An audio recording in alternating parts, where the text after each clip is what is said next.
According to the 9/11 Commission, the airplane that appeared over Washington and went on to strike the Pentagon was Flight American 77, the same plane that had disappeared from radar screens over West Virginia almost 1 hour before. But they never provided any evidence of that. As we have seen, the flight data recorder's serial number that could have identified the airplane was never released. All the debunkers have to show for Flight 77 is a small piece of wreckage carrying an American Airlines serial number. But this piece could have been placed by anyone onto the grass after the impact. In fact, unidentified men in suits were seen meddling with the debris right after the impact, in direct violation of the rules of a crime scene. A contractor who was only 100 yards away from the point of impact stated, "It was DPS, the guys in the black coats. They were here right then and there. That's what I don't understand. Where did they come from? Maybe they knew something. I don't know." The debunkers claim that the witnesses' accounts are more than sufficient to identify the airplane. Hundreds of people saw an American Airlines jet fly into that building. But it's presumable that if anyone wanted a different airplane to look like an American Airlines aircraft, they would have at least thought of painting the fuselage with the same colors. The majority of witnesses recall seeing a large airliner, but there are also witnesses who describe a much smaller, executive-like airplane. I was just casually looking out the corner, out of the window. In the corner of my eye, I saw what looked to be maybe a 20-passenger corporate jet, no markings on the side. From my office, I was able to see a white jet, like a Gulfstream type commuter jet, I guess. Omar, you say this was a smaller plane, 10 to 15 passengers maybe? No es muy grande. No es muy grande. It's not like too big, it's just... ¿Tú sabes los aviones comerciales? It's like business airplane. Like a business jet. It looked like a commuter plane, 2 engines, come down from the south, real low, proceed right on and crashed right into the Pentagon. And are you fairly sure that it was what we sometimes describe and recognize as a small commuter plane? Yes, it was. By the witnesses' accounts alone, it's impossible to establish what kind of airplane it was. As the plane clipped 5 light poles before striking the Pentagon, the debunkers maintain that the distance between the light poles indicates a corridor wide enough that only a large airliner could have created it. Ce qu'on peut voir justement, c'est que l'avion en arrivant a tombé 5 pylônes qui étaient sur sa trajectoire, et ces pylônes étaient espacés de 25 mètres. Troviamo alcuni lampioni abbattuti, 5 lampioni. Tutti insieme fanno una fascia larga 26 metri. Facciamo finta di ipotizzare che non sappiamo che si tratti di un aereo.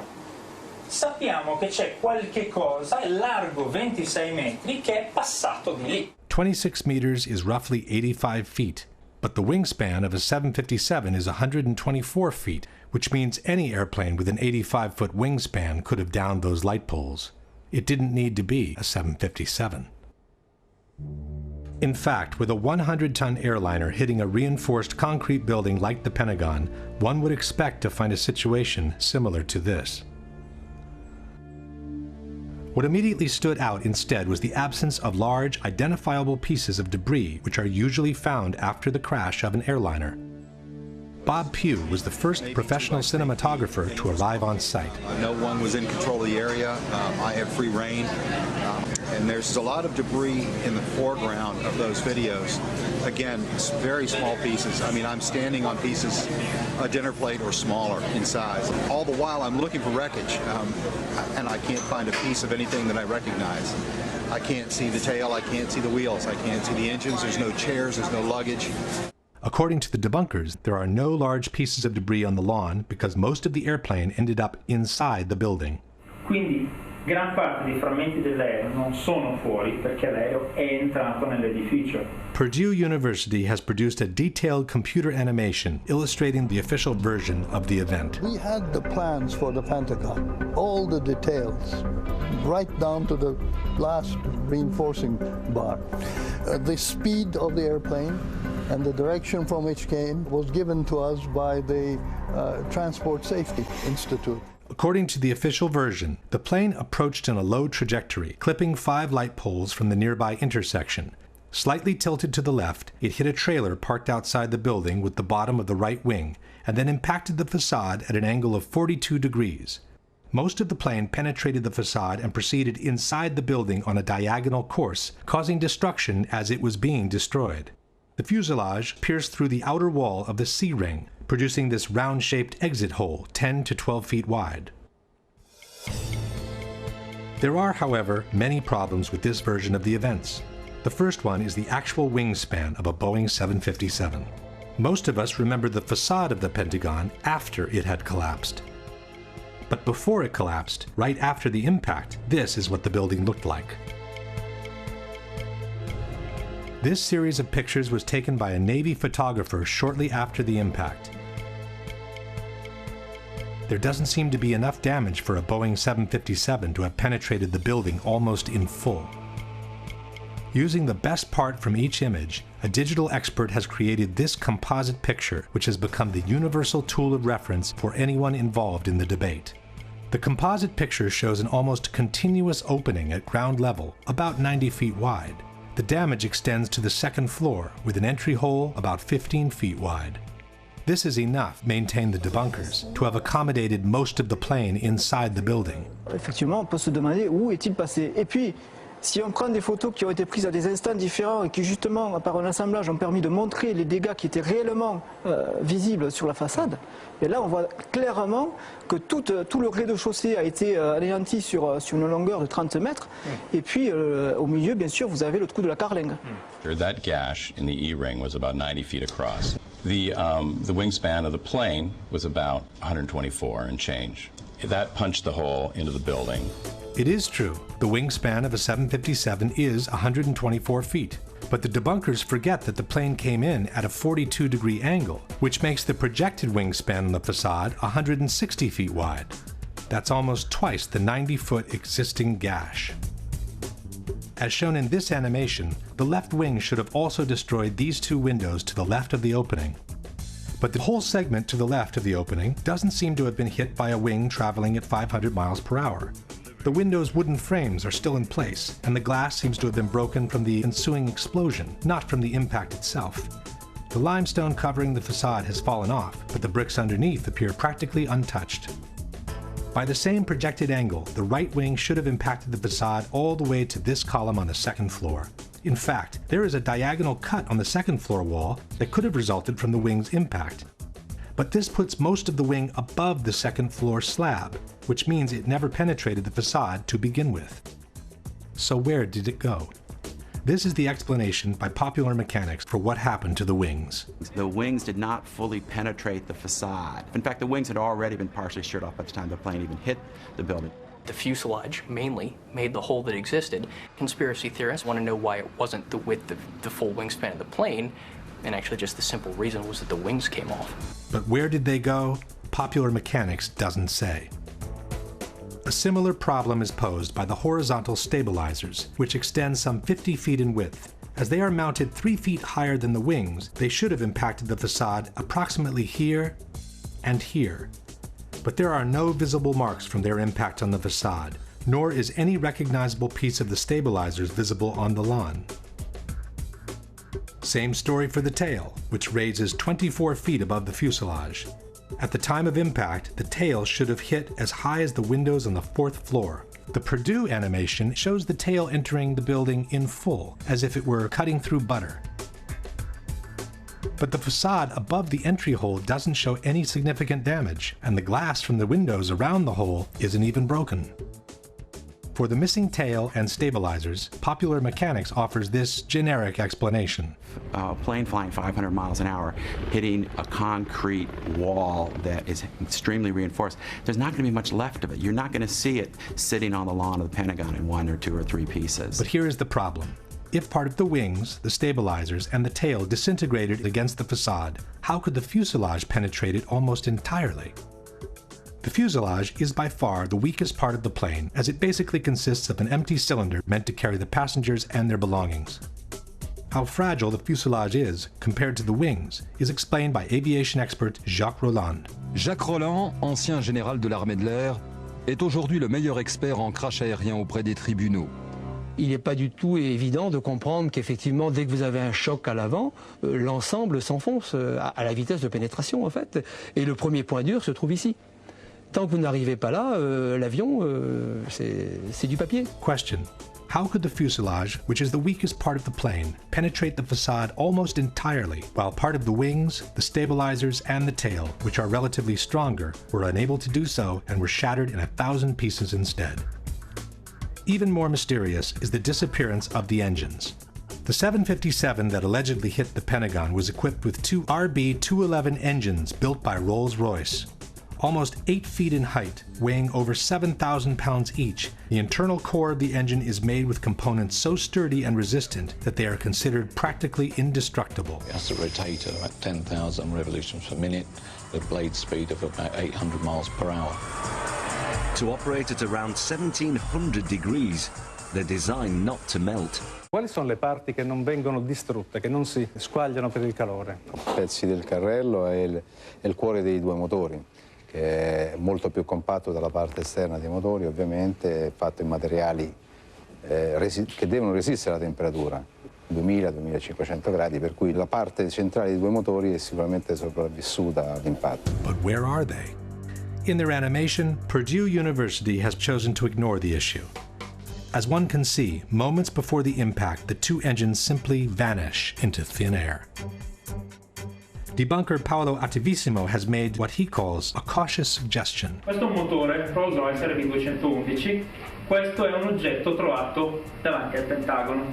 Quando dicevo prima, probabilmente i motori non sono completamente entrati, questo oggetto è di forma compatibile. Faccio il prudente, dico semplicemente che è di forma compatibile. But this rotor could have come from any engine. There is also another picture of a similar disc, or possibly the same disc, from a different angle. And then there is this part of an engine found inside the Pentagon. But we are not looking for scraps. We are looking for 2 3-ton pieces of machinery made with steel and titanium that after an accident should look something like this. Or like this. Or like this. In fact, had the Pentagon been hit by a 757, the two engines would have impacted the facade around these 2 points just below the wings. This means they would have proceeded inside the building on a path somewhat parallel to the fuselage, carving a trail of destruction much more devastating than any other part of the plane. È un proiettile simile il motore? Sì, sicuramente sì. Può essere tranquillamente un proiettile. Lanciato quello a 800 km all'ora, la struttura viaggia e non si ferma a un minimo ostacolo. But there are no engines visible outside the exit hole, nor are there any other holes in the wall that could have been caused by an engine. Question: can you explain what happened to the core of the two engines, which is built with components so strong and resistant to be considered practically indestructible? Now for the biggest mystery of all, the exit hole. According to the official version, it was the fuselage of the plane that created this hole in the wall of the C-ring. On September 15, 2001, the Pentagon renovation manager stated, "The plane penetrated through the E-ring, D-ring, C-ring. The nose of the plane just barely broke through the inside of the C-ring, so it was extending into AE drive a little bit." The AE drive is the internal alley separating the C-ring from the B-ring. But how could the fuselage have made it all the way through the wall of the C-ring? Un aereo che pesa 120 tonnellate, lanciato a 800 km/h, impatta una facciata, la trapassa. Nel trapassarla viene tritato dalle colonne che ci sono in mezzo, a mo' di grattugia, se volete, mi passate questo termine, e alla fine quel che rimane sono solo frammenti molto piccoli. Quel poco che rimane in fondo arriva dall'altra parte. If the fuselage is only a cylinder and it gets cut and ground by the columns in 1,000 pieces, how can it retain the circular shape needed to punch this almost perfectly round hole in the wall? This is where the explanations by the debunkers become absolutely fascinating. The mass of the plane penetrated the building with enormous energy and continued into the building in a state almost more like a liquid than a solid. Then encountered reinforced concrete columns 2 feet thick. So the aircraft was flying through a forest of columns. The plane became almost like an artillery shell or a tank round. What actually came out, it was a circular ball of fire, which is how fire goes when it moves. That's why it has a perfectly round shape. By this time, there was an avalanche of debris that was moving as a single mass, much as in an avalanche of snow. Whether it was a liquid mass, a ball of fire, or an avalanche of snow, all these hypotheses are flatly contradicted by the Pentagon Building Performance Report, a document published in 2003 by the American Society of Civil Engineers.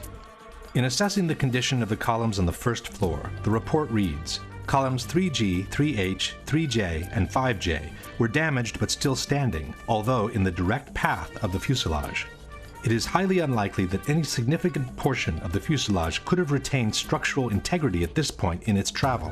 The aircraft frame most certainly was destroyed before it had traveled a distance that approximately equaled the length of the aircraft. The length of the aircraft is 155 feet, which is roughly half the distance between the entry and the exit holes. That no substantial part of the fuselage reached the wall of the C-ring was also confirmed by the first eyewitnesses who described the damage inside the Pentagon. So the plane went in to the E, D, and to the C-ring. Not all the way through the C-ring. Question.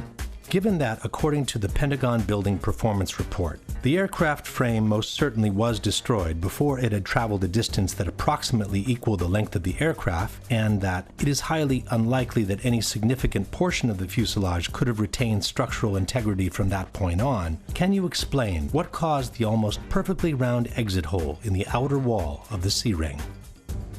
In conclusion, we have an opening on the first floor that's a bit more than half the projected wingspan of a 757. The tip of the left wing and most of the right wing missing without a valid explanation. The horizontal stabilizers and the tail also missing without a valid explanation. A fuselage that behaved more like a warhead than an empty cylinder made with aluminum. No trace whatsoever of the core of the two engines, and an exit hole on the C-ring that no one can rationally explain. Given all these facts, we must conclude that the damage observed at the Pentagon is not compatible with and must have been created by something other than a Boeing 757. The mystery of what hit the Pentagon could have been easily solved if the FBI had released the videos from dozens of surveillance cameras that are placed all around the impact zone. Yeah, there were a lot of cameras around the Pentagon. If you look at the Pentagon, you can see that there's cameras on each corner. There's cameras at some of the businesses around the Pentagon. And we know in those cases, the tapes were confiscated immediately by the FBI within hours of the event. When a Freedom of Information Act requesting all the videos covering the impact zone was filed, the FBI agent in charge of the tapes responded, "The FBI possessed 85 videotapes that might be potentially responsive to plaintiff's FOIA request. But," concluded the agent, "I determined that only one videotape showed the impact of Flight 77 into the Pentagon on September 11, 2001. This is the tape we have all seen many, many times." The FBI could have released all the videos anyway, just to allow the public to see by themselves what was actually shown in each of them.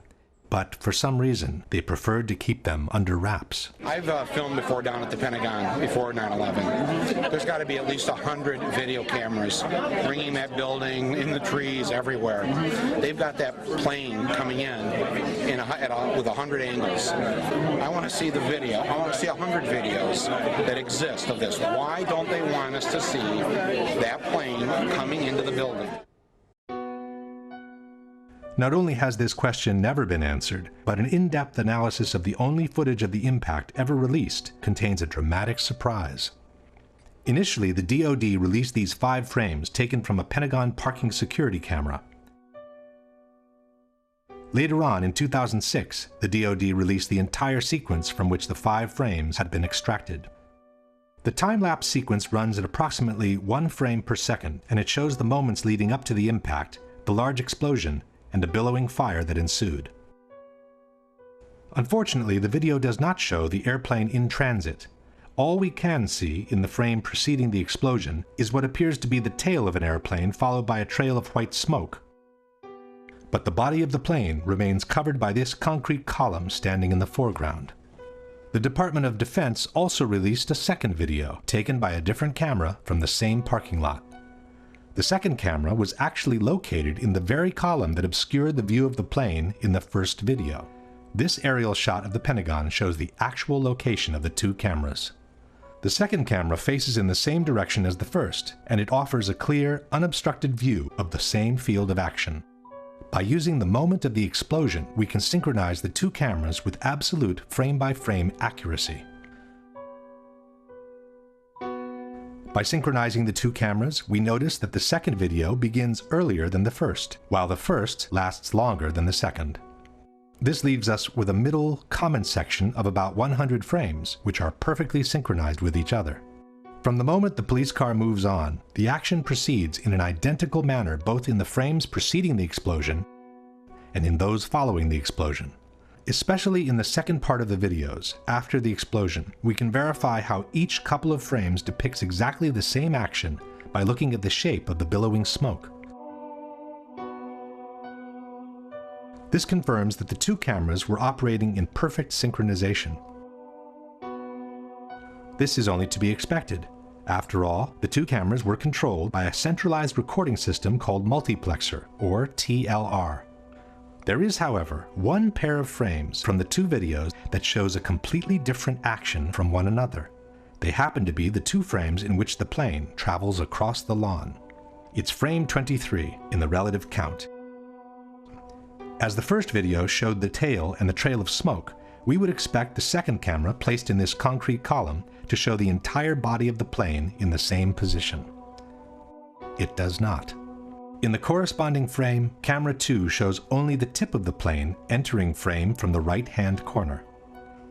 But how can the nose of the plane be behind the tail at the same moment in time?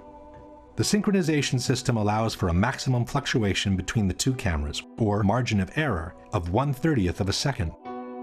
Given that the plane is traveling at 750 feet per second, the maximum possible fluctuation between the two cameras would translate into a difference of a mere 25 feet in the position of the plane.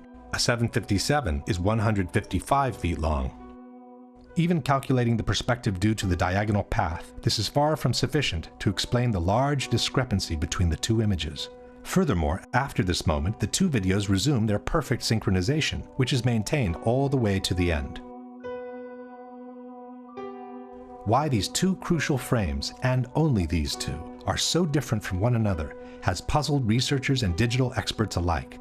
The same digital expert who had prepared the universal image from the Pentagon has also conducted an in-depth technical analysis of the two videos released by the Department of Defense. After confirming that the two cameras were synchronized by the same multiplexer system, this expert has compiled a table comparing the contents of each pair of frames. As one can see, frame 23 is the only one showing a strong inconsistency between the two images.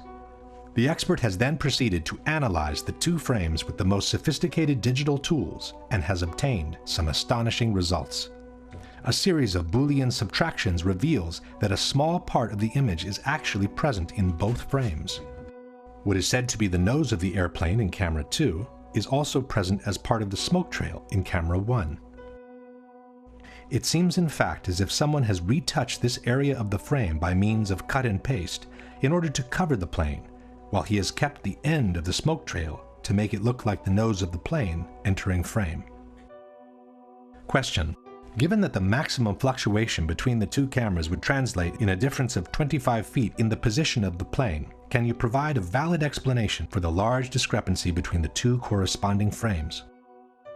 Absent a valid explanation for this discrepancy, we must conclude that at least one of the two frames is the result of intentional manipulation or photoshopping.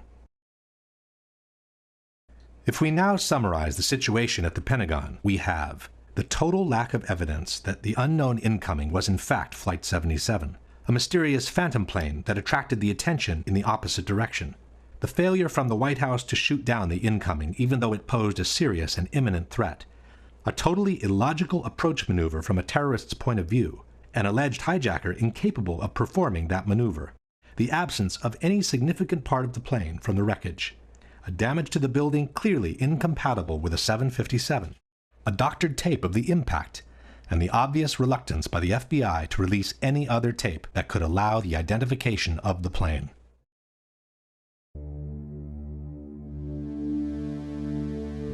The whole issue of Flight 93 basically boils down to one question. If you just happened to drive by and someone told you that a Boeing 757 has just crashed into this hole and most of the 100-ton airliner is now buried under the ground, would you believe it or not? This is the kind of puzzlement the people from Shanksville experienced when they arrived on the crash site of Flight 93. We drove back that road, and where the road ended, that's where the plane was. And I mean, you know, the only thing I could tell, you know, I get out, you know, like I said, I heard this thing, you know, I felt the explosion, saw the fireball, and I get up there and I'm thinking, where is it, you know? just debris, pieces, small pieces of debris, and the trees were singed and burning, it was just smoldering. Nothing. It was just little pieces. There was nothing to actually, like a door or window or anything. You couldn't really, it was just little pieces of shrapnel everywhere. What's that right there? Over in here.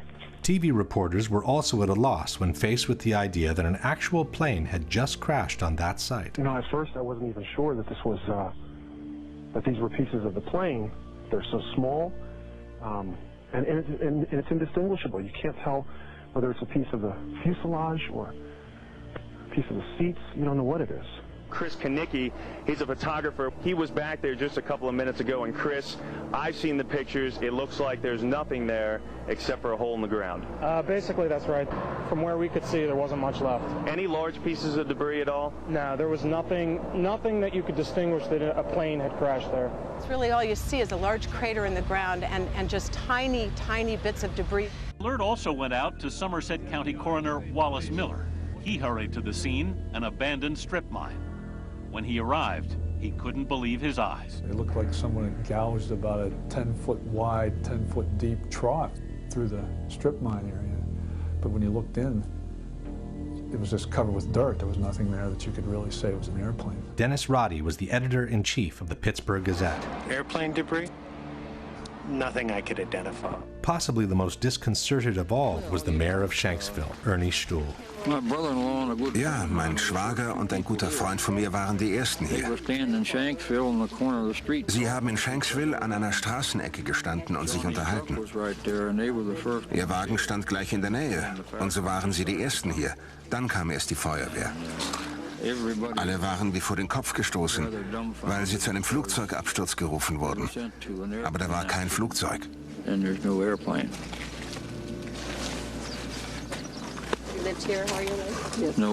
Flugzeug. Sie wurden hier zu der Unfallstelle geschickt und da war kein Flugzeug? Nein, da war nichts. Nur dieses Loch. Das ist es, was Sie sahen. Ich dachte immer, das sei die Absturzstelle. Das ist sie, aber da ist nichts zu sehen. It's in that hole, says the FBI, that most of the airplane lays literally buried in the ground. Much of the plane and its contents were found beneath the soft dirt, states the FBI's website. Evidence technicians found the flight data recorder about 12 feet below the surface and the cockpit voice recorder about 25 feet deep. Since the two black boxes are located in the tail of the plane, one must conclude that also the cockpit, most of the fuselage, the passengers' seats and bodies, and their belongings somehow managed to get buried deep underground.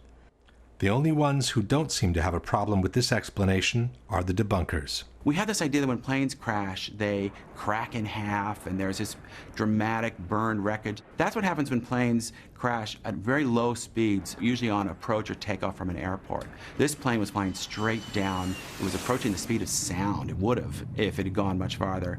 And it penetrated into soft ground with incredible velocity.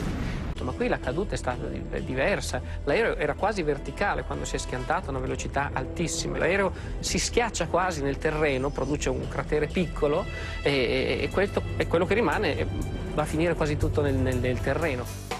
First of all, it isn't true that the plane hit the ground almost vertically. According to the NTSB flight path, the 757 hit the ground at an angle of about 45 degrees. This fact alone removes much of the exceptionality the debunkers would like to attach to this crash. But even if it were true that the plane fell almost vertically, how could the hole have closed itself up even before the first responders arrived? This is not mud. This is your typical hard country soil. When a plane crashes and makes a hole in the ground, the hole remains open and quite visible from above. This, for example, is the crater caused by Flight Pan Am 103 when it crashed in Lockerbie, Scotland in 1988. It's true that the 747, the plane that crashed in Lockerbie, is larger than a 757, but it's also true that the Pan Am flight broke up in mid-air due to an explosion and that only part of the plane caused the crater seen in the photographs. Let's compare the size of the Lockerbie crater, several blocks wide, with the one in Shanksville, several feet wide. This is the size of a human being next to the Lockerbie crater. This is the size of a human being next to the Shanksville crater. These are people looking down into the Lockerbie crater. These are people standing by the Shanksville crater after the accident. Compare the size of a car with the Lockerbie crater and the size of a small truck with the crater in Shanksville. This is the largest chunk of the Pan Am flight that was found near Lockerbie. It's almost half the front part of the fuselage and includes part of the cockpit. This is the largest piece of debris we have ever seen from Shanksville. It's a piece of fuselage a bit wider than 2 passenger windows in a picture released 5 years after the event. This is an engine from Pan Am Flight 103 which plunged to the ground at a location near Lockerbie. This, we are told, is an engine from Flight 93, which was supposedly excavated from the hole in Shanksville. These are images from different crashes, showing that the tail of the plane almost always survives. It does so because it's normally the last part of the plane impacting the terrain, when most of the kinetic energy has already been dissipated to the ground. This is the mark on the ground that was supposedly left by the tail of Flight 93 before it vanished into thin air. These are the chunks of the wings that are normally found after a plane crash. These are the marks that the wings of the plane allegedly left on the ground in Shanksville before vanishing with everything else into thin air. And this is the center of the hole, which is supposed to have swallowed practically the whole fuselage. But this is where the official story of the crash becomes truly fascinating. According to the FBI, after 2 weeks of excavation in Shanksville, 95% of the plane had been recovered. A Boeing 757 weighs roughly 100 tons. A mid-size car weighs about 2,500 pounds, a ton and a half. This means that, according to the FBI, the equivalent of at least 50 to 60 cars was actually excavated from the ground. Question: can you explain how most of an airplane weighing 100 tons could end up buried deep underground in a hole that closed itself up before the first responders arrived? But even if it were true that 95% of the plane has been recovered, where is it? Why have we never been shown it? When a controversial accident happens, all efforts are made to recover as many pieces of the plane as possible. These, for example, are the remains of the flight from Lockerbie, which have been pieced together in a hangar. These are the remains of TWA 800, the flight that crashed in the ocean near Long Island in July 1996. These are the remains of flight Itavia 870, which crashed in unclear circumstances near Ustica, Italy in 1980. Why wasn't the same thing done with United 93? Given the controversy on the absence of debris, coupled with the rumors of a possible shoot-down, it would have been the perfect way to put all the conspiracy theories to rest. Instead, we are told, all the recovered parts of the plane have been sequestered by the FBI, and no one has ever been able to see them. As far as we know, Flight 93 might have never crashed in Shanksville to begin with. There is another problem for those who support the official version. When an airplane crashes to the ground, normally a plume of thick black smoke rises to the sky and continues to burn until all the fuel is consumed. But instead of being faced by something like that, this is what the people in Shanksville saw. Das ist das, was wir gesehen haben. Sieht fast aus wie ein Pilz. It looked like a mushroom cloud, he said, but under the cloud there is no plume of black smoke rising to the sky. And the mushroom shape is the classic result of a bomb explosion. The same local reporter also noticed the absence of smell from burnt jet fuel and the odor of scorched earth instead. And there's a very strong odor of the scorched earth. This is the only way I can describe it. It doesn't smell like jet fuel. It smells like... Kendall, how do you describe it? Just burned earth. Burned earth. It smells like burned earth.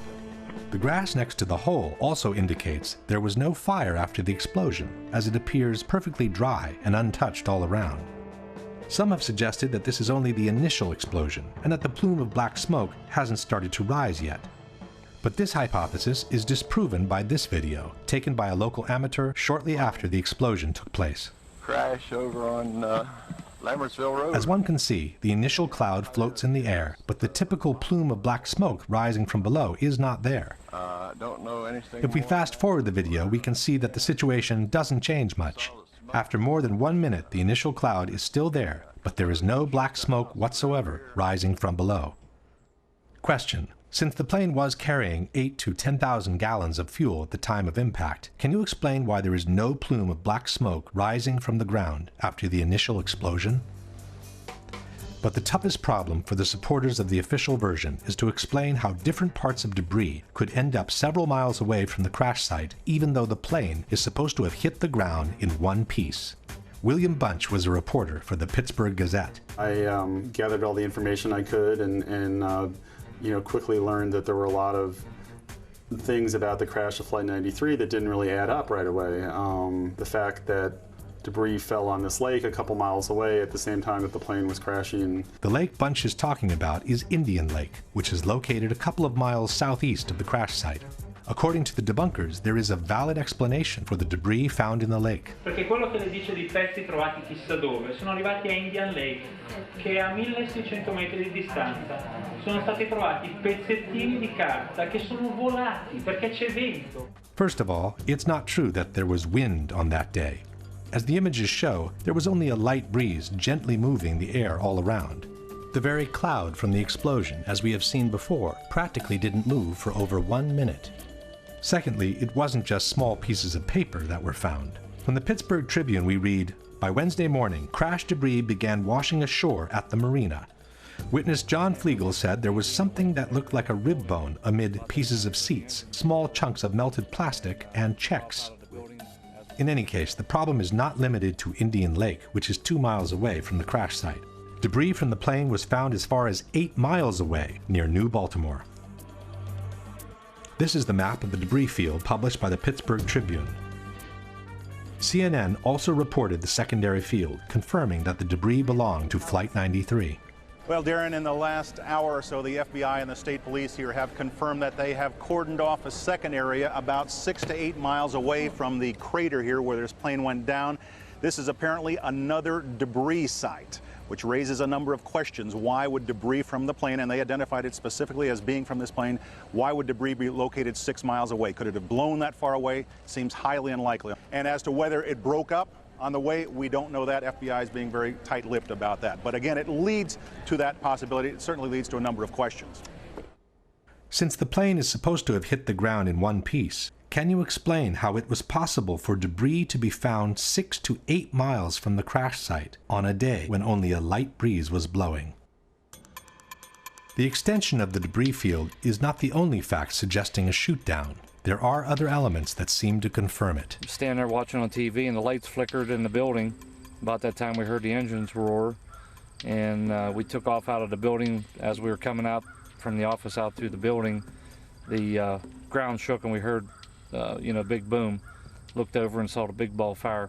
Flegel later told other people about the lights flickering. I was in Atlanta, and I was sitting there talking to another guy, and I was explaining to him about whenever we were standing in the office and the lights flickered and everything. And as soon as he heard me say that, he immediately stopped me and he said, "Well, I'm retired from the Air Force." He said, "That plane was shot down." And I said, "Why?" And he said, "Because whenever the lights flickered, they zapped the radar frequency on everything before they shoot." The mayor of Indian Lake also remembers the power going off just before the crash. Our power had gone off, and then we felt a tremor. It sounded like a missile came across our house. I mean, they were going that fast. The mayor of Shanksville had something interesting to say. "I know of 2 people, I will not mention names, that heard a missile," Stuhl said. "They both live very close, within a couple of 100 yards. This one fellow served in Vietnam, and he says he's heard them, and he heard one that day." But who could have possibly shot the plane down? As far as we know, there are no witnesses who saw fighter jets near Flight 93 at the time of the crash. There are, however, some witnesses who saw a small, unmarked white plane which flew over the area just before the crash. I was just driving along here. It was a beautiful day. Had my window open, had the stereo on, and when I got up here almost to the stop sign, this small white plane, at the time, that's what I thought it was, went over top of me. It was so smooth, and it just glided right over me, just like that. And then I ducked, and when I looked up again, then it just banked to the right and went over and went down behind those trees. Something caught my eye, and here was a white plane, and it was coming from the crash site area. The debunkers maintain that there is no mystery behind the white plane. It was a corporate jet, they say, which air traffic controllers had asked to take a look on the ground after they realized they had lost Flight 93. There was, in fact, a little white jet that was seen in the area after Flight 93 crashed. A number of witnesses saw it. It was a little Dassault Falcon corporate jet that was flying to a nearby airport. And what happened is once air traffic control knew they had lost Flight 93, they asked the nearest aircraft to go over the area and actually radio back exact coordinates for the crash site. No. Susan McElwain, however, remembers seeing the white plane before the crash, not after. About 11:30 that night, the FBI came, wanted to talk to me. They kept asking me how big the plane was. I said the plane, you know, it was small, wasn't much bigger than my van that I saw, and that it went over top of me. And I said, you want to make sure maybe it was ours and not somebody else's. And then that's when he did seem to get a little nicer. Told me that it was a white Learjet, someone was taking pictures. I said, before the crash? And he says, well, we got to go. John Flegel also saw the mysterious plane. Since Flegel arrived on the spot within a minute from the crash, the corporate jet sent by the air traffic controllers would not have had time to descend over the area yet, while the mystery plane was already getting away from the spot into the blue sky. We got there, like I said, probably within 45 seconds or a minute of impact. We were there. We were there before any firemen, any paramedics, or anybody. We were on site. When we got there, there was a plane flying up above, and he was smart. He flew straight for the sun, so you couldn't look at it and see exactly what type of plane or if it was a fighter or what it was. But you know, we caught a glimpse of it, and as he was swinging, he was basically traveling in the same direction as the plane. If the plane was actually shot down, one big question arises. What are we to make of the heroic gesture by the passengers who chose to force the plane to the ground, we are told, in order to save the lives of other fellow countrymen? In truth, this heroic gesture by the passengers has been refuted by the 9/11 Commission itself. It was the hijackers, wrote the commission, and not the passengers, who chose to intentionally crash the plane in Shanksville. The passengers never even made it into the cockpit. From the final report we read, at 9:57, the passenger assault began. But for more than 5 minutes, writes the commission, the passengers were unable to break into the cockpit. After a while, as the outside attack continued, Jarrah asked, "Is that it? Shall we finish it off?" A hijacker responded, "No, not yet. When they all come, we finish it off." It should be noted that this dialogue was allegedly extracted from the cockpit voice recorder of Flight 93, but the actual recording, as we have said before, was never played in public. At 10:02, a hijacker said, "Pull it down, pull it down." The hijackers remained at the controls, but must have judged that the passengers were only seconds from overcoming them. The airplane headed down, the control wheel was turned hard to the right. The airplane rolled onto its back, and one of the hijackers began shouting, "Allah is the greatest, Allah is the greatest." With the sound of the passenger counterattack continuing, the aircraft plowed into an empty field in Shanksville, Pennsylvania at 580 miles per hour, about 20 minutes flight time from Washington, D.C. Jarrah's objective, concludes the commission, was to crash the airliner into symbols of the American Republic, the Capitol, or the White House. Question: given that they were only 20 minutes away from Washington, and for almost 6 minutes the passengers had been unable to enter the cockpit, why didn't the hijackers continue flying towards the Capitol? And even if they thought they couldn't make it to Washington, why didn't they try to crash the plane onto a small town nearby? Why crash the plane in an empty field where they knew they could not kill any more victims than those that were already on the plane with them? Maybe a less fictional explanation for Flight 93 is the one offered by Vernon Gross, author and former NTSB investigator. The role the government plays in times of stress, how they view the public. Can the public stand the truth? Or shouldn't we, we need a legend at this point. We need a really neat story of reacting against such a dastardly act as was happening. So it's really nice and convenient to think of the Beamer story, let's roll, and that becomes just like the Alamo. And it's just one of those legends, and I think there'll be a lot of pressure to let the legend stay where it is. If we now summarize Flight 93, we have no proof whatsoever that the terrorists boarded the plane, nor that they were ever in the cockpit. An alleged hijacker who could not have flown an airliner in the way that Flight 93 was flown. A false, concurrent hijacking that called the attention away from the real one. No proof whatsoever that Flight 93 crashed in the field near Shanksville. an extended debris field which flatly disproves the official version of the crash and suggests that the plane broke up in mid-air instead, an unexplained small white jet leaving the area right after the impact, and the fact that the passengers who called from their cell phones could not have been on that plane to begin with, which strongly suggests their revolt was a scripted, fictional event intended to fuel a prefabricated legend.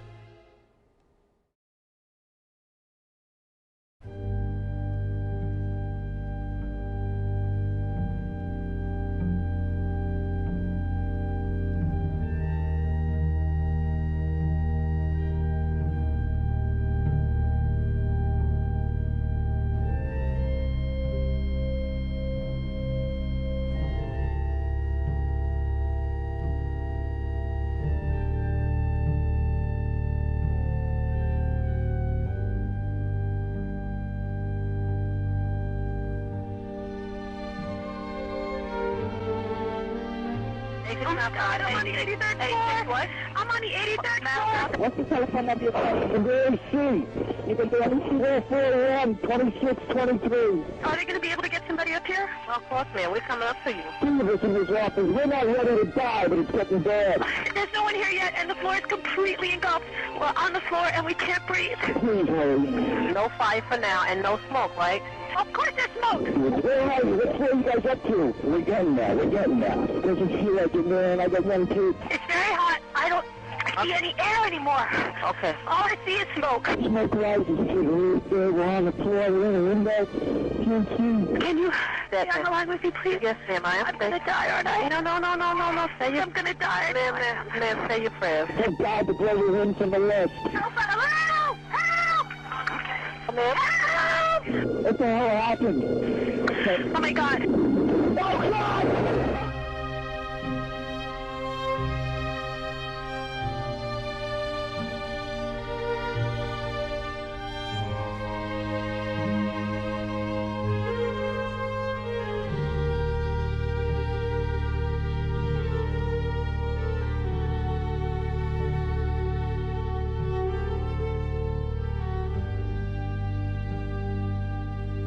For most Americans, the destruction of the Twin Towers will remain embedded in their memories and their hearts as the epitome of horror, astonishment, and unjustified human suffering.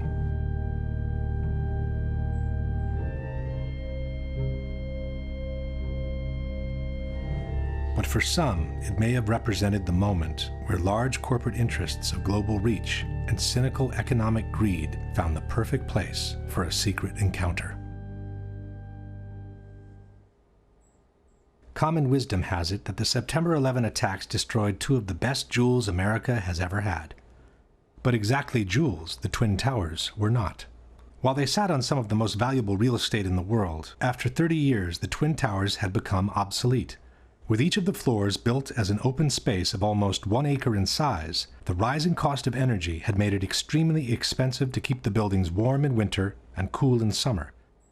General maintenance was also very expensive compared to buildings from more recent years.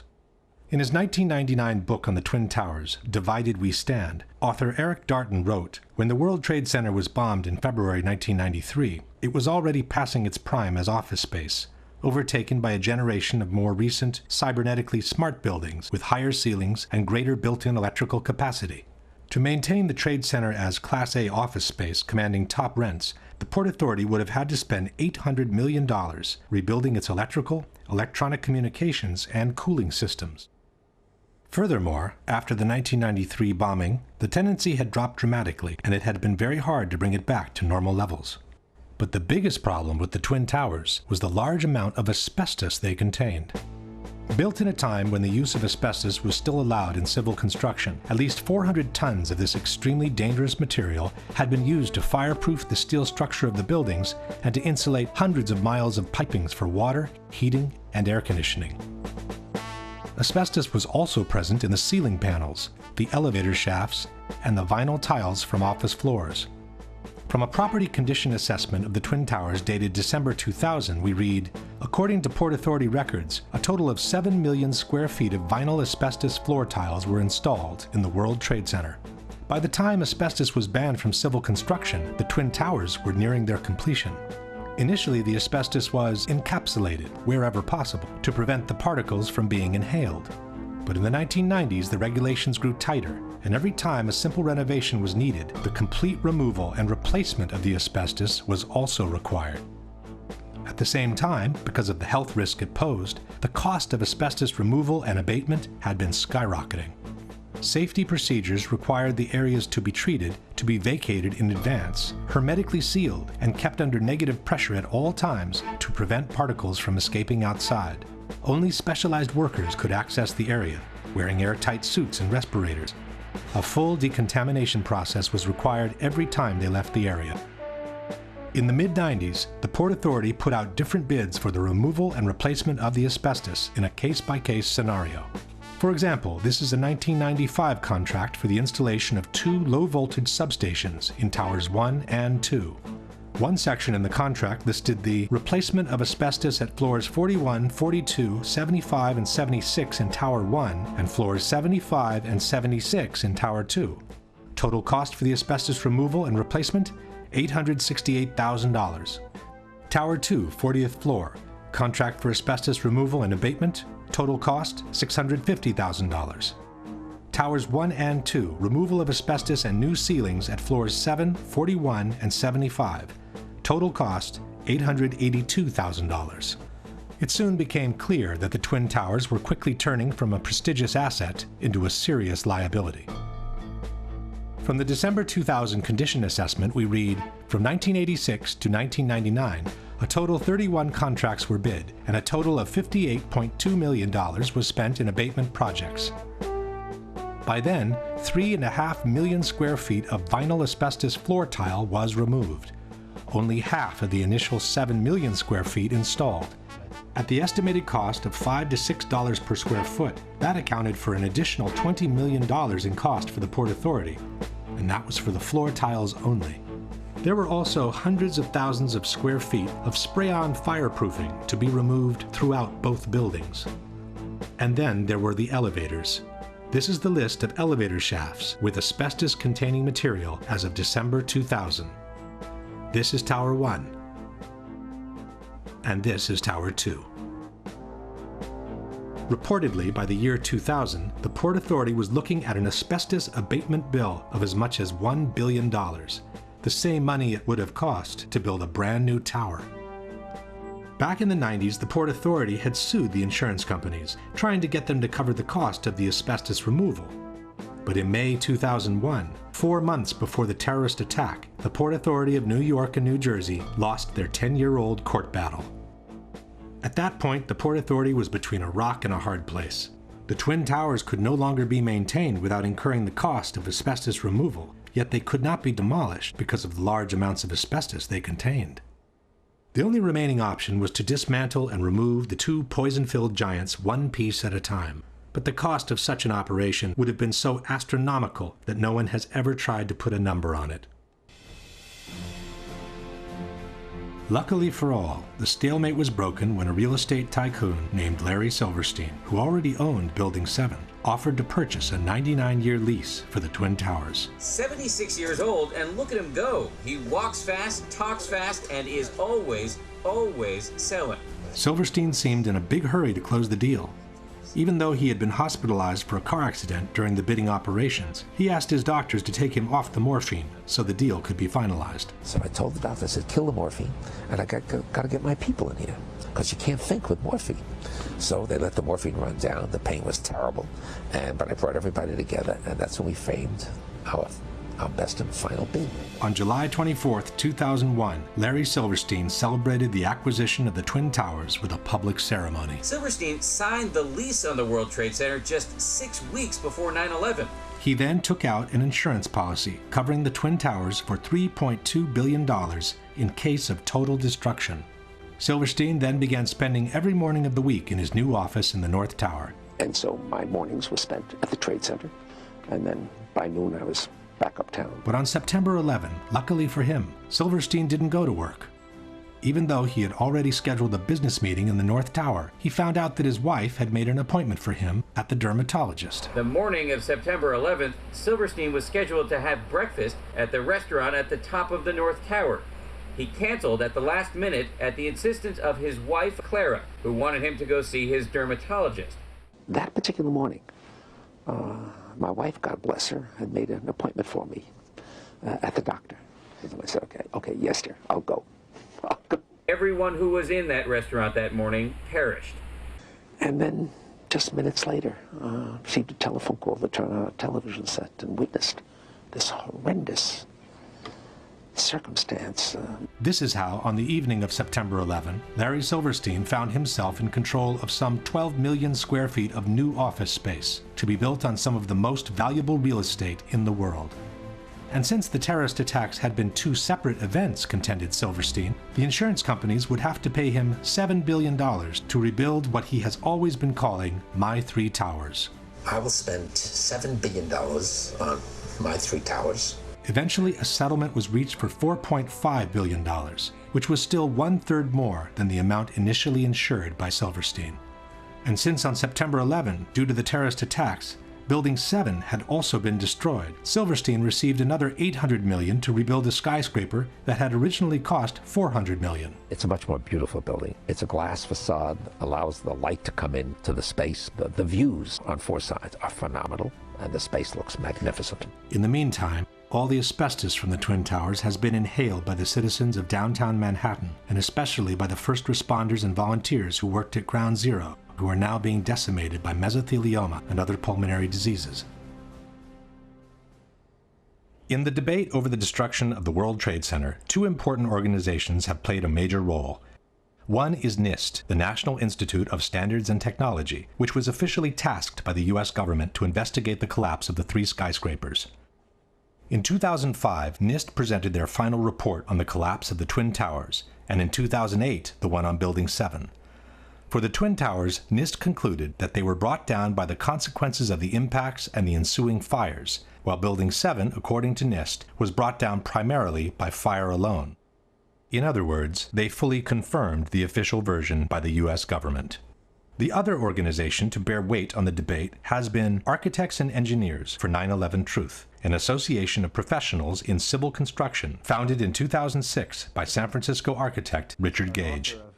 Architects and Engineers lists over 2,000 experts in structural engineering, science of materials, architectural design, fire protection, science of construction, metallurgy, and even experts in controlled demolitions.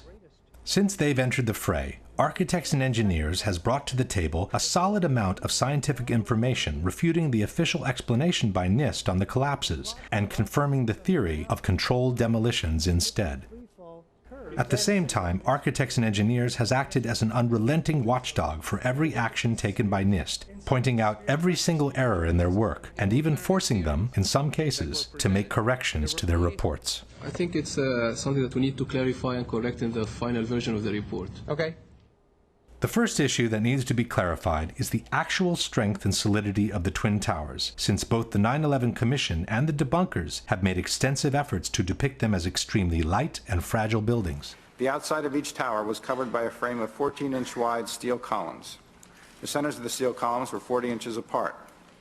These exterior walls bore the majority of the weight of the building. The interior core of the buildings was a hollow steel shaft in which elevators and stairwells were grouped. Le torri di New York invece erano sostenute da un'intelaiatura esterna, da sottili nervature d'acciaio, insomma erano come dei parallelepipedi vuoti. Il World Trade Center era una struttura leggerissima, era la massima espressione del grattacielo leggero, come lo chiamano i tecnici. C'è un solo altro edificio che io sappia, che è quella che si chiamava un tempo la Sears Tower a Chicago, che usa lo stesso tipo di struttura. Dopo il World Trade Center nessuno l'ha più usata. As we shall see, all these statements are false. Contrary to traditional skyscrapers, where all the support columns are equally spaced, in the Twin Towers, part of the supporting columns had been moved towards the exterior wall, creating a large column-free space available for rental. For this reason, the external structure had literally become a grid of steel columns made with prefabricated blocks that were mounted on site. These are the thin steel nerves mentioned by debunker Alberto Angela, 244 steel columns placed approximately 2 feet apart, which supported 40% of the weight of the towers. Far from being two empty parallelepipeds, the internal structure was comprised of 47 steel columns, so long and sturdy that a special factory in Japan had to be built in order to assemble them. It was the core structure to support the majority of the weight of the building, 60% of it, and not the external structure. The core structure seen on the left is what the 9/11 Commission has called a hollow steel shaft. This is the same core structure near the base of the tower. The core structure was an actual, extremely robust steel skyscraper built within another skyscraper. The core structure housed the stairs, the elevators, and all other services needed for the functioning of the tower. The inner walls of the core structure were made of simple layers of sheetrock.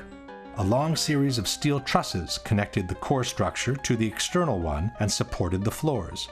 The floors were also prefabricated rectangular pieces covered by a thin layer of concrete. The internal and external structure connected through an umbrella-like structure called a hat truss, which kept together the towers and bound them from above. The idea that this kind of structure is fragile and therefore no longer used after 9/11 is disproven by the new Building 7 built by Larry Silverstein. A strong central structure supports the majority of the weight of the building. Long steel beams support the floors and connect the core structure to the external one, allowing for large column-free space in between. A very similar concept to the one used in the Twin Towers. Most importantly, the debunkers forget to mention that the Twin Towers were built with a structural redundancy of 3 to 5 times the weight they were meant to support. This structure was capable of holding 3 to 5 times the weight. These buildings are built to handle several times the load above them. So those perimeter columns could handle 5 times the load above them, and the core columns could handle 3 times the load above them. In addressing the solidity of the Twin Towers, the Massachusetts Institute of Technology stated that its 244 perimeter columns made it one of the most redundant and one of the most resilient skyscrapers. On the same subject, the architectural firm of Roth & Sons wrote, "The building as designed is 16 times stiffer than a conventional structure.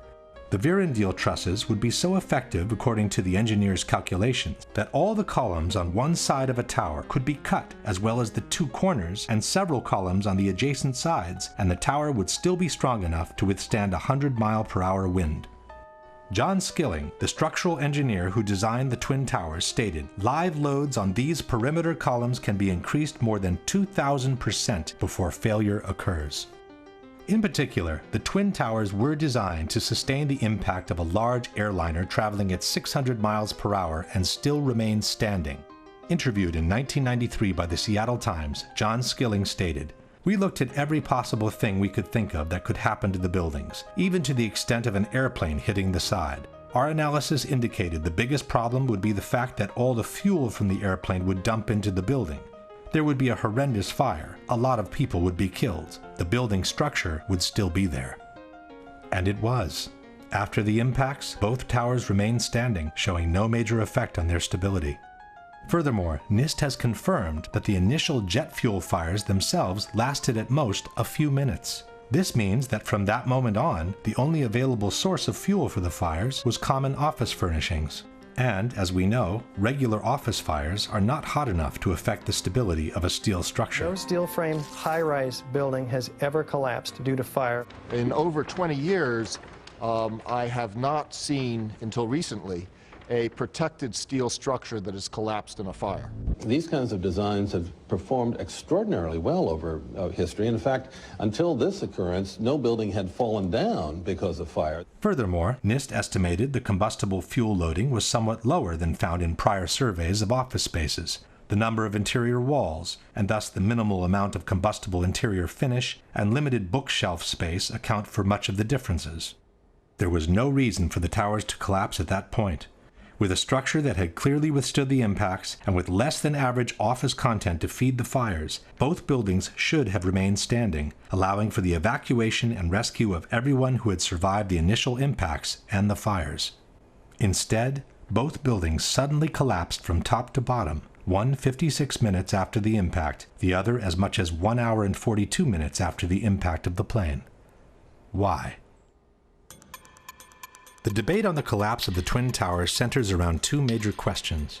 One is what caused the initial collapse of the top section of the building onto the lower part of each tower. The second is what caused the complete destruction of the remaining healthy structure below, once the top section had collapsed on it. As far as what initiated the collapse, at first we were told that the heat of the fires had softened and melted the structure of the building. In 2002, NOVA depicted a scenario envisioned by many experts at the time, that the truss connections failed in the extreme heat, causing the floors to fall onto one another, precipitating the collapse.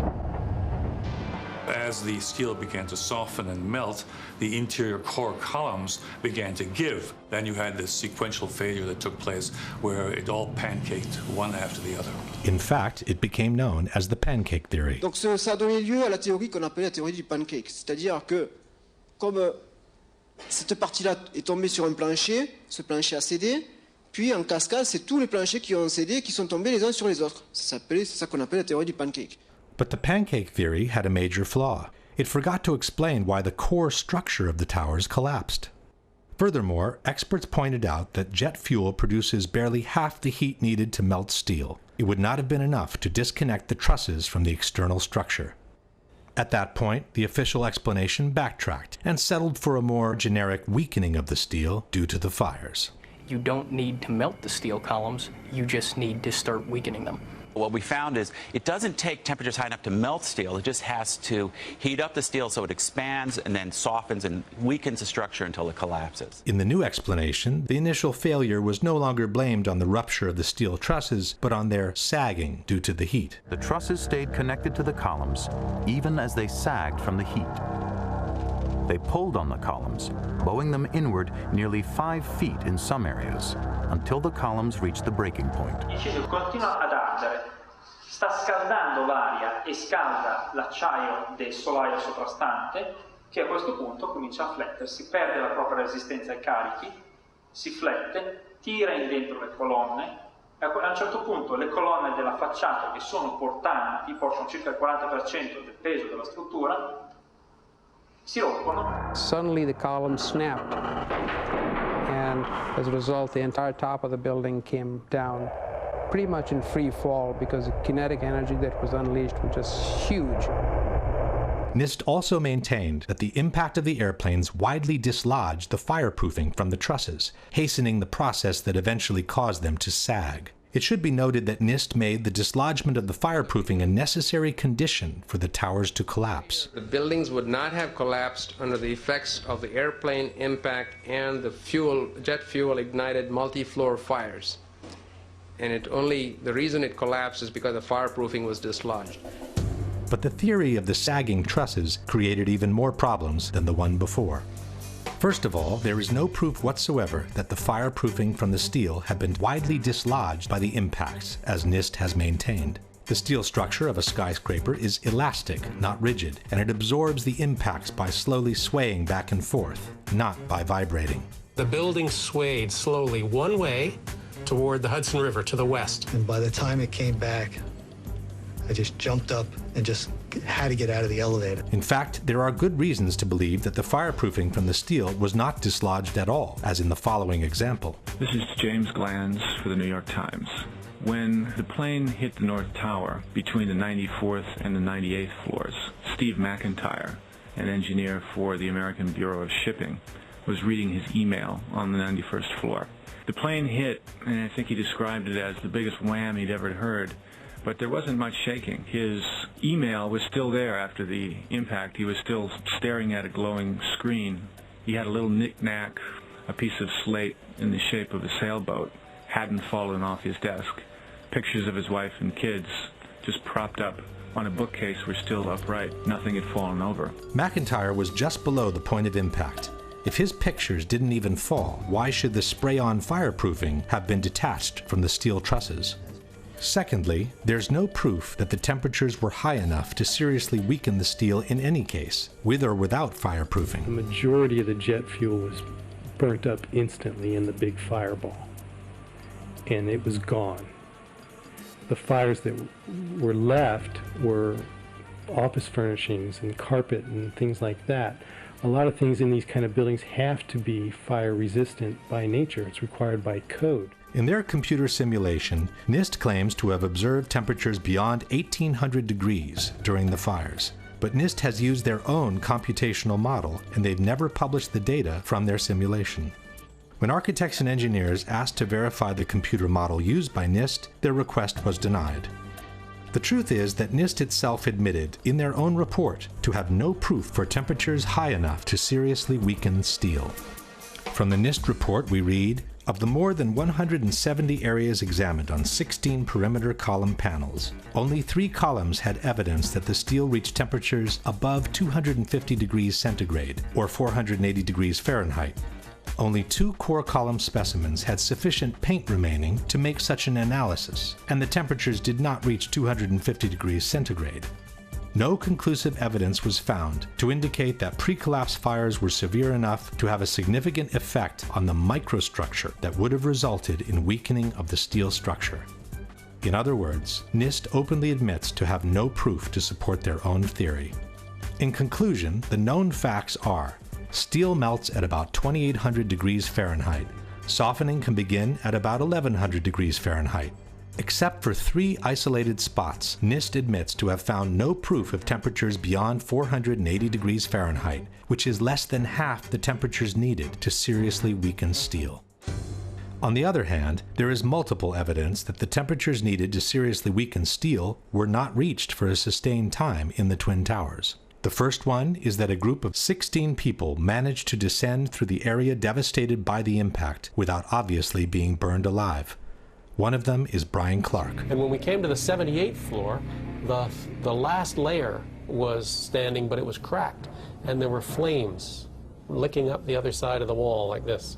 It wasn't a roaring inferno. I sensed that the flames were maybe starved for oxygen right there, you know, in the interior.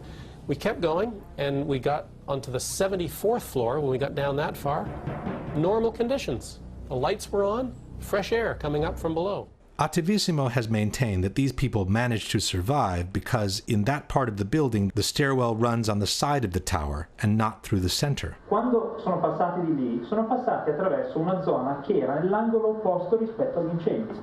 Quindi è logico che non siano stati bruciati. Questa scala fa questo giro e scende. In truth, stairwell A traverses to the side of the tower on the 82nd floor, but Clark and his colleagues were on the 84th. This means they descended 2 floors in the center of the tower before crossing over.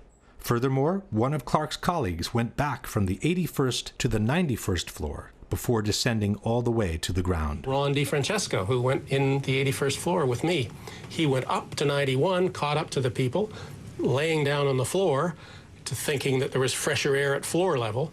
He made his way back to the stairs. And so I started to run downstairs, and so I ended up on ground level, and I went to walk out. Had there been a temperature of 1100 degrees around the stairwell, nobody would have been able to go through it alive. Secondly, there is a series of thermographic images shot with an infrared camera showing temperatures much lower than those needed to soften steel. This is the North Tower, seen from below. It's 9:18, about a half an hour after the impact of the first plane, and the indicated temperatures do not reach the color yellow, which means they don't exceed 100 degrees centigrade or 212 degrees Fahrenheit. And this is the South Tower, some 15 minutes after the impact of the second plane. Here too, the indicated temperatures do not exceed 212 degrees Fahrenheit. But the major problem with the sagging trusses theory is that it doesn't make any sense from a mechanical point of view. Even assuming the temperatures were high enough to make them sag to such an extent, where did these relatively thin trusses find the strength to pull and then break apart a supporting structure much larger and stronger than they were? The phenomenon suggested by NIST is called thermal expansion. If one assumes that the trusses were forced to expand downwards by the vertical structures resisting the push, it means they were weaker than the structure, and they would have never found the strength to pull it inwards. If instead the trusses sagged on their own, so weakened by fire to become unable to support their own weight, where would they find the strength to pull and break apart the same structure that had easily supported them when they were strong and healthy? In either case, the idea that the trusses alone would have been able to pull and break apart the external structure makes no sense. As we shall see, the external structure did bow inwards before the towers collapsed. But a much greater force than their own must have been applied to those trusses for them to be able to pull and break apart the structure they were attached to. Question: can you provide any evidence that the fireproofing from the steel trusses was widely dislodged by the impact of the planes, which NIST has made a necessary condition for the collapses to be caused by fire? Can you provide any evidence that the temperatures in the Twin Towers were high enough and lasted long enough to seriously weaken the steel in the areas where the initial collapses occurred? Can you explain how a sagging truss, weakened by heat, could pull and eventually break apart the structure it is attached to, with no external force being applied to it? If the explanation by NIST on what caused the initial collapse seems seriously flawed, their explanation on what caused the complete destruction of the towers does not exist. Within more than 10,000 pages filled with technical data of relative importance, in a footnote on page 82 of the NIST report we read, the focus of the investigation was on the sequence of events from the instant of aircraft impact to the initiation of collapse for each tower. For brevity of this report, the sequence is referred to as the probable collapse sequence, although it does not actually include the structural behavior of the tower after the conditions for collapse initiation were reached and collapse became inevitable.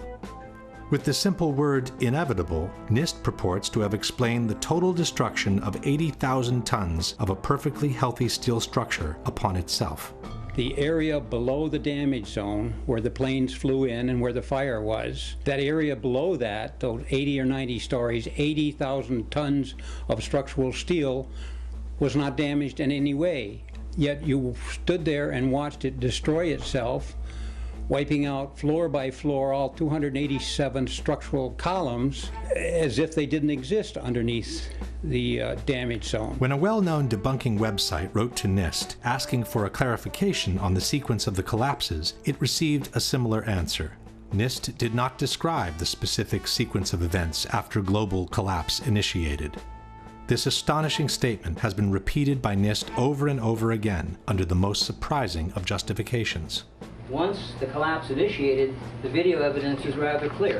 It was not stopped by the floors below, so there was no calculation that we did to demonstrate that, what is clear from the good videos. This is tantamount to saying, once the Pearl Harbor attack initiated, the video evidence shows that the U.S. fleet was quickly overwhelmed by the Japanese, so we didn't feel the need to find out why it happened. To make up for this embarrassing void, the debunkers often point at some independent studies which purport to explain the collapses by gravity alone. Ci sono opere tecniche come quelle che vedete citate qui che analizzano in estremo dettaglio la dinamica del crollo delle torri gemelle e non trovano niente di strano. The study most quoted by debunkers is called What Did and Did Not Cause the Collapse of the WTC Twin Towers in New York by Czech engineer Zdeněk Bazant. But in his own study, Mr. Bazant admits to have worked on a one-dimensional model, while he states, the high tilt seen on the South Tower top would call for a three-dimensional model of progressive collapse. In any case, it is not up to private studies to explain the collapse of the Twin Towers. NIST received $20 million of taxpayers' money to determine why and how World Trade Center 1 and World Trade Center 2 collapsed following the initial impacts of the aircraft, and to this day they have not done so. This is why Architects and Engineers has kept pressing NIST, asking them to publish their data in regards to the potential energy released during the downwards movement of the upper stories and the absorptive capacity of the intact structure below the collapsed zone. Structural engineers do this every day. This is not rocket science. You have the known weight of this building mass. You have what are known columns below it in order to resist it. You let it go in your models and you calculate what the resistance is. Why didn't they do it? Could it be because they knew darn well that it would not have collapsed at all? In fact, it could be suggested that NIST never explained the collapses by gravity alone because it would be impossible to do so without violating at least two of the most fundamental laws of physics. One is Newton's third law of motion, which states that for every action there is an equal and opposite reaction. This means that two opposing forces will neutralize each other. In a head-on collision, the two cars absorb each other's kinetic energy and transform it into physical deformation or damage. After that, the system comes to a rest, as there is no more energy to be dissipated. The top section, pushing on the bottom section, it's going to meet equal forces as it goes. Both sections are going to be demolished at the same rate. So by the time you've crushed up 15 stories below it, the top 15 stories are also going to be crushed. And so there's nothing left now to crush the rest of the building. Something of this kind is what we should have seen when the top section of the towers collapsed onto the lower one. The upper and lower sections should have mutually destroyed each other until all the energy is dissipated and the system comes to a rest. Alternatively, as shown in this experiment with two towers made of snow, the top section could have fallen off to the side after the initial collapse. What could not have happened is this. A little tiny chunk of the building can't possibly fall and crush the entire structure below it. This is such a simple, fundamental concept that architects and engineers were astonished in seeing it totally ignored by NIST. This is high school physics, and our whole society is being led to believe that these fundamental laws of physics, hard science, don't apply anymore. But even if we assume that the top section of the tower had enough potential energy to destroy the rest of the structure below, it could not have done so at the speed it did, which was near freefall speed. That would have violated an even more important principle in physics, known as the law of momentum conservation. This law states that the total energy within an isolated system must always remain the same. As we have seen, the energy can be transformed within the system, from motion to physical deformation. But for the deformation to begin, the velocity must decrease in order for one kind of energy to be transformed into the other. No new energy can be added to the system. One particular example of momentum conservation is freefall. Freefall happens when the only force applied on an object is gravity. This means that all the potential energy contained by the object is converted into vertical motion. As soon as the falling object hits an obstacle and breakage occurs, the speed must decrease because some of its energy needs now to be converted into physical breakage. It takes energy to break things apart, and that energy must come from within the system. Thus, the falling rock cannot keep falling at free fall speed and break apart at the same time because it doesn't have enough energy to do both. Let's go now to the Twin Towers and ask a simple question. Assuming that the top section on the left contains enough potential energy to destroy the rest of the tower, and assuming we dropped both upper sections at the same time, which one would hit the ground first? It would be the second, of course. As it finds no obstacles in its path, the section on the right would quickly accelerate to free fall speed and maintain it all the way to the ground. The section on the left instead needs to use some of its energy to destroy the structure below, so it could never achieve free fall speed. In the case of the Twin Towers, however, both upper sections fell with an acceleration close to free fall speed, as if their path had been practically free from obstacles. It took each tower between 10 and 12 seconds to collapse to the ground, while an absolute free fall time would have been 9.2 seconds. In other words, both upper sections of the towers found enough energy to destroy 80,000 tons of healthy structure below, while accelerating to near free fall speed. This is, as we have said, absolutely impossible by gravity alone. The law of momentum conservation won't allow it. A building cannot do free fall with a huge steel structural system in place to support it. The Twin Towers could not have come straight down through the resistance of 80,000 tons of structural steel at the speed of practically free fall. That just would not happen. If in fact it actually hit and made an impact, it was effectively crushing anything, pushing hard on this core structure below it, the core structure is going to push back equally hard. And that's what's going to cause the top section of the building to slow down.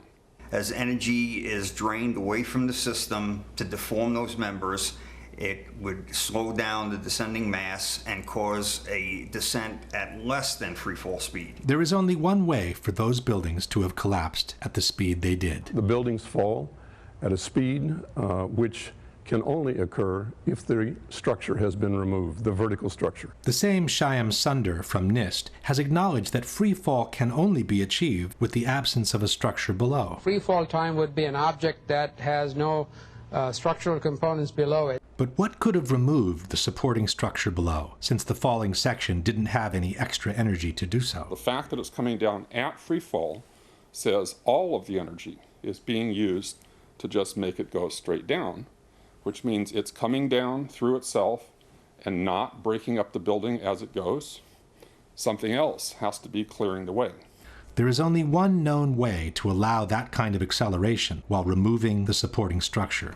A building cannot do free fall without it being blown up. That's the only way it could come down at free fall. The only way that a building can accelerate as it collapses is by having pre-engineered, precisely timed, and precisely placed explosives. In other words, controlled demolition.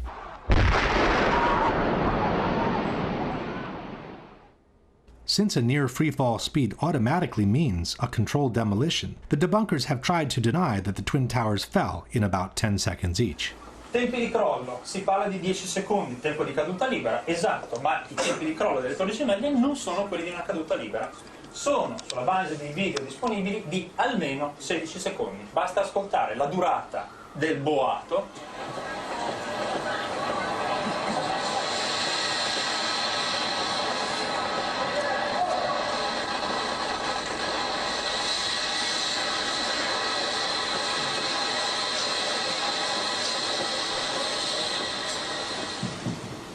Quindi, se avete contato con me, sono un po' più di 10 secondi. We couldn't count with him, as it's very difficult to establish the exact duration of a collapse by listening to the sounds only.